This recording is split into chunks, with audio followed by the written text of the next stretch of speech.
और गर्मी की छुट्टियों के बाद अध्ययन अध्यापन की इस कड़ी को हम आगे बढ़ाते हुए आज हिंदी विषय की कक्षा 6 के पाठ संख्या 4, जिसका शीर्षक है पुरस्कार और जिसका व्याकरणिक उपविषय है सर्वनाम, के विषय में पढ़ेंगे। वैसे तो सर्वनाम आप 4वीं 5वीं कक्षाओं में पढ़ते आए हैं, लेकिन सर्वनाम उपविषय को गहराई से समझने के लिए ये वीडियो आपके लिए बड़ा महत्वपूर्ण है। तो आशा है कि आप इसको ध्यान से देखेंगे और समझेंगे। देखें बच्चों, सबसे पहले हमारे मन में प्रश्न आता है कि सर्वनाम क्या है। सर्वनाम सर्व धन नाम से बना है।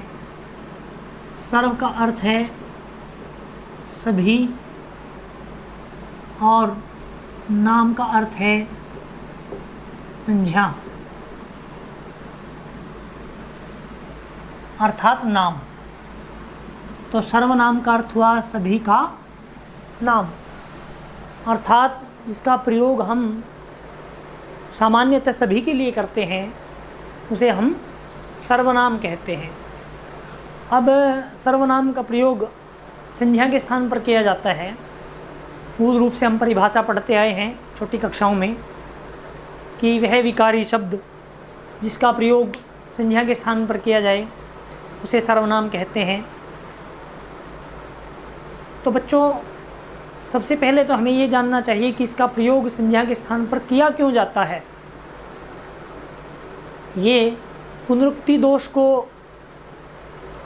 दूर करने के लिए, उसका निवारण करने के लिए कि बार बार एक ही संज्ञा पद को ना दोहराना पड़े, इसीलिए उसके स्थान पर सर्वनाम शब्द जो है उसका प्रयोग करते हैं और वो भाषा की सुंदरता को बढ़ाता है।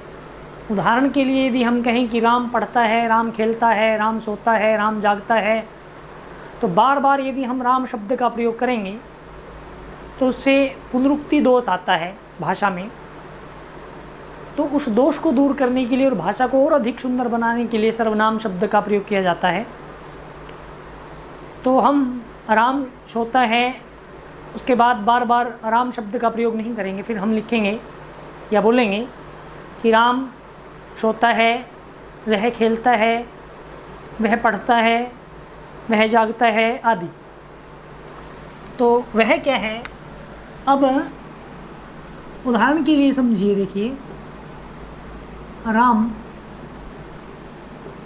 जाता है, राम की जगह हमने सर्वनाम शब्द का प्रयोग किया, वह जाता है। अब यहाँ लिख दिया हमने सीता जाती है। अब सीता यहाँ संज्ञा पद है, इसके स्थान पर फिर हमने प्रयोग किया सर्वनाम, वह जाती है। अब यहाँ भी हमने वह का प्रयोग किया, यहाँ भी वह का प्रयोग किया। यहाँ पुल्लिंग है, यहाँ स्त्रीलिंग है। तो इससे एक बात और बच्चों निश्चित होती है कि सर्वनाम का अपना लिंग नहीं होता, उसका लिंग निर्धारण जो है वो क्रियापद करते हैं। अर्थात क्रिया से पता चलता है कि जिसके लिए उसको प्रयोग किया गया वह शब्द पुल्लिंग है अथवा स्त्रीलिंग है। तो राम के लिए भी वह, सीता के लिए भी वह, श्याम के लिए भी वह। अर्थात वह क्या है? वह नाम नहीं है, वह सभी के लिए प्रयोग है, इसीलिए वह क्या है? सर्वनाम है। सभी के लिए प्रयोग है, इसलिए सबका नाम है। तो इसको, और जो सबके लिए जिसका प्रयोग हो उसे हम सर्वनाम कहते हैं। तो बच्चों, इसके 6 भेद हैं जिसको हम समझेंगे आज, और इसका जो अभ्यास कार्य है वो आप स्वयं करेंगे जितना आप कर सकेंगे। फिर हम धीरे धीरे उनको हल करेंगे, कि समस्याओं का समाधान करेंगे। सबसे पहले है बच्चों, नंबर 1 पर है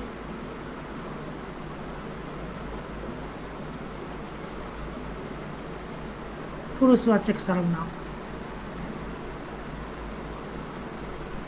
दूसरा है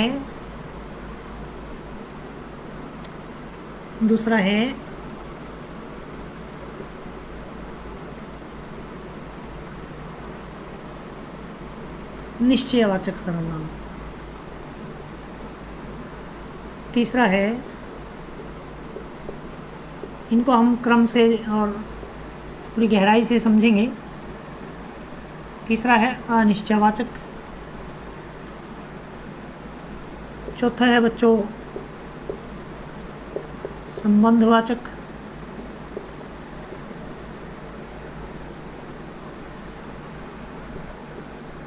पांचवा है प्रश्नवाचक।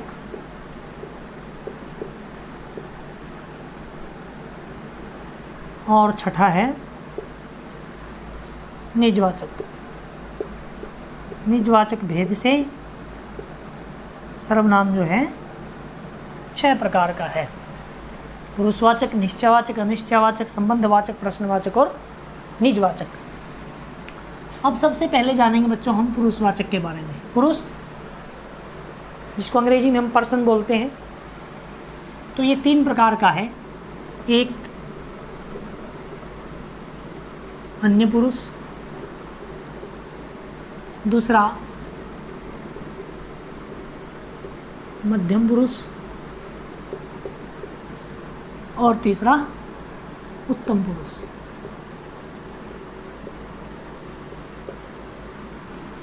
अब इनको भी विस्तार से जानेंगे। अन्य पुरुष कौन है बच्चों? जिसके विषय में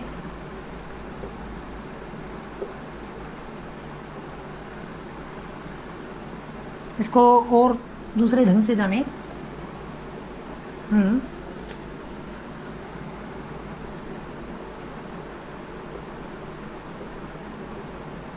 सुनने वाले और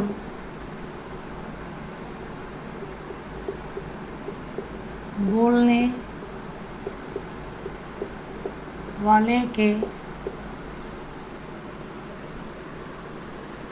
अतिरिक्त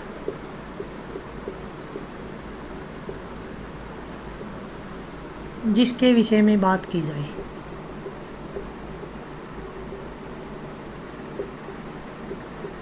जिसके विषय में बात की जाए।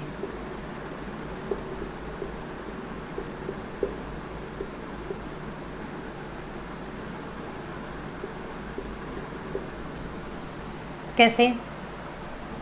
एक बार आप मध्यम पुरुष होता है बच्चों सुनने वाला। मध्यम पुरुष सुनने वाला। उत्तम पुरुष बोलने वाला, अर्थात वक्ता। अब इन दोनों के अलावा जब वाक्य में किसी तीसरे व्यक्ति के बारे में बात हो तो वो हमेशा अन्य पुरुष होता है, अर्थात सुनने वाले और बोलने वाले के अतिरिक्त जिसके विषय में भी बात की जाए वो अन्य पुरुष होता है। जैसे मैंने लिखा,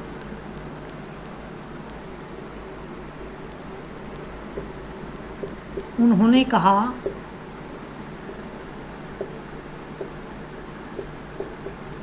सदा सत्य बोलो। सदा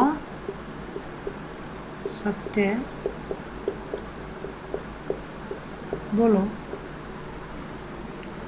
अब बच्चों यहाँ ये सर्वनाम पद है उन्होंने, इसका अब ना सुनने वाले के लिए प्रयोग नहीं है। सुनने वाले के लिए प्रयोग क्या करेंगे हम? तू, तुम या आप। बोलने वाले के लिए प्रयोग करेंगे क्या? मैं या हम। अब इसके अलावा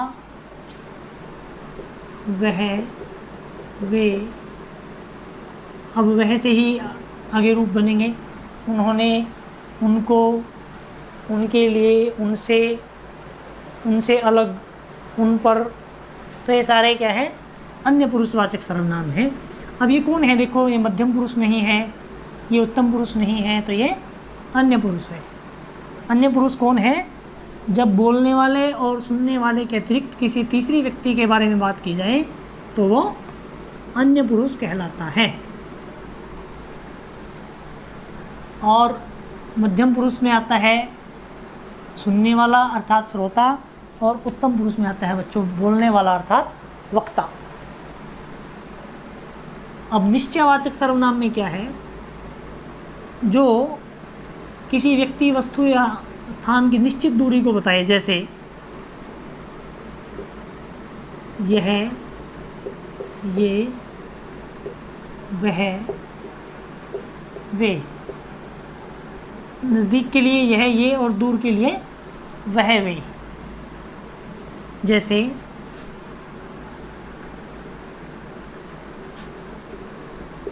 यह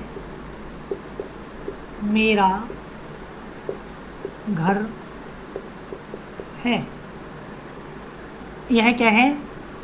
ये सर्वनाम है। किसके लिए प्रयोग किया? घर के लिए। तो ये क्या बता रहा है कि घर जो है नज़दीक है, पास है, समीप है, इसीलिए यहाँ है यह घर मेरा है। अगर दूर होता तो हम लिखते वह मेरा घर है। अब एक बात और यहाँ आप ध्यान दें कि अगर यह और वह के बाद तुरंत बाद संज्ञा पद आ जाए, जैसे अगर मैं लिखूं यह घर मेरा है, अब क्या हुआ? यह के बाद क्या है? ये संज्ञा पद है, अर्थात अब ये जो है अब सर्वनाम नहीं रहा, अब ये बन गया सार्वनामिक विशेषण। क्या बन गया बच्चों? सार्वनामिक विशेषण।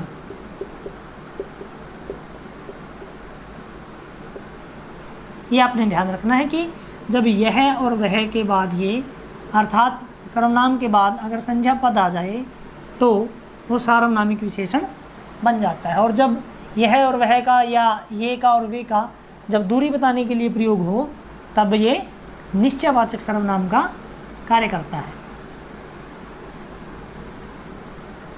इसके बाद अनिश्चयवाचक में जिससे अनिश्चितता की स्थिति हो, अर्थात जैसे कोई या कुछ। जैसे बाहर कोई आया है। अब कौन आया है? तो अनिश्चयवाचक सर्वनाम है, अभी हमें नहीं पता कौन आया है। या दुकान से कुछ ले आना। क्या ले आना हमें नहीं पता, इसलिए ये दोनों ही अनिश्चयवाचक सर्वनाम हैं, अर्थात इन अनिश्चितता की इनसे स्थिति बनी रहती है, निश्चित अर्थ बोध नहीं होता, तो ये अनिश्चयवाचक सर्वनाम कहलाते हैं। और संबंधवाचक सर्वनाम वे कहलाते हैं जो एक सर्वनाम का दूसरे सर्वनाम से संबंध बताएं। जैसे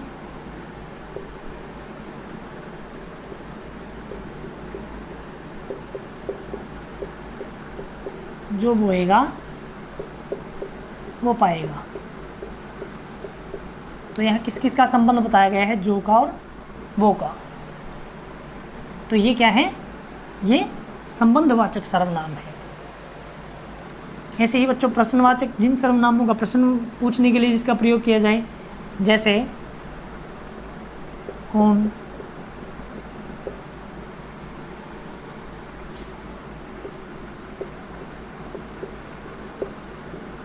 दरवाजे पर कौन है। अब इसकी एक विशेष पहचान है कि इसके अंत में हमेशा प्रश्नवाचक चिन्ह मिलता है। अब इसमें सर्वनाम कौन है? ये प्रश्नवाचक सर्वनाम है।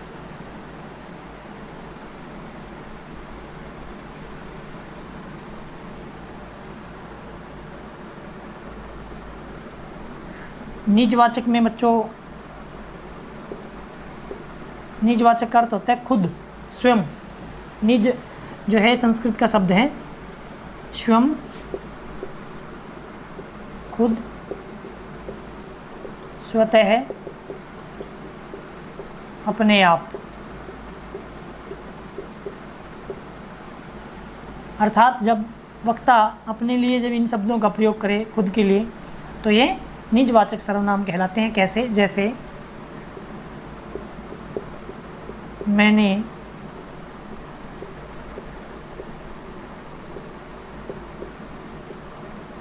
अपना कार्य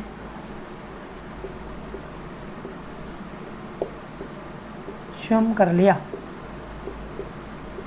तो अगर आपसे पूछे कि मैंने, तो ये क्या है? बोलने वाला खुद के लिए बोल रहा है, तो ये उत्तम पुरुषवाचक सर्वनाम है। और स्वयं कर लिया, स्वयं क्या है? ये निजवाचक सर्वनाम है।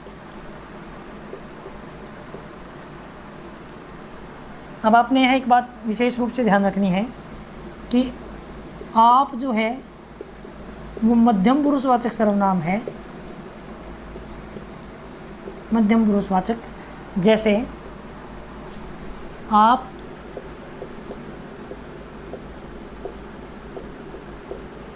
कहाँ से आए हैं, तो आप क्या है यहाँ किसके लिए प्रयोग है? श्रोता के लिए, सुनने वाले के लिए। तो ये मध्यम पुरुषवाचक है। और अपने आप ये निजवाचक सर्वनाम है। तो ये आपने ध्यान रखना है। तो सर्वनाम का प्रयोग जो है हमेशा संज्ञा के स्थान पर ही किया जाता है और उसकी पुनरुक्ति दोष को दूर करने के लिए इसका प्रयोग किया जाता है। इस पाठ से जुड़े हुए जो अभ्यास है उसके पहले 5 प्रश्न आप हल करेंगे और अगली कक्षा में हम उनका समाधान करेंगे। आप उनको फिर जब हम इनका समाधान करेंगे तो आप इनको अपना चेक कर सकते हैं कि मेरे प्रश्न ठीक है अथवा गलत है। आज के लिए आपका ये होमवर्क है कि आपने इनको ध्यान से समझते हुए और 5 प्रश्न हल करने हैं। धन्यवाद।